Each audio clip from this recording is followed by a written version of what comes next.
একজনের নাম মাসদুক। আচ্ছা, এই দুজন এখন গ্রেফতার। তো এবার তাদেরকে রেখে দেওয়া হয়েছে। ঈসা আলাইহিস সালাম আরও একজন ব্যক্তিকে তাদের সাহায্যের জন্য পাঠালেন। এটাই হলো কোরআনের এই আয়াতটা, যে ওয়াদরিব লাহুম মাসালান আসহাবাল ক্বরিয়া ইয জাআহাল মুরসালুন ইয আরসালনা ইলাইহিম ইসনাইন ফাকাযযাবুহুমা ফাআজ্জাজনা বিসালিস। যখন তাদের দুইজনকে অস্বীকার করা হলো, আমি আরও একজনকে পাঠালাম। এই আরও একজনের নাম হচ্ছে আপনার শামউন। কি নাম? শামউন। এই শামউন ছিল খুবই বিচক্ষণ। এখান থেকে আমাদের শিক্ষা আছে একটা, দাওয়াতি কাজ করতে চান, দিন নিয়ে চলতে চান, দিন প্রচার করতে চান, বা দিন নিয়ে বড় স্বপ্ন দেখেন, এই শামউনের মধ্যে শিক্ষা আছে। কীরকম শিক্ষা?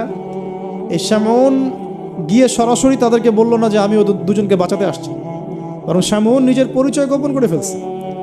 শামউন নিজের পরিচয় গোপন করে সে অর্ডিনারি মানুষের রূপে সমাজে মেলামেশা শুরু করল।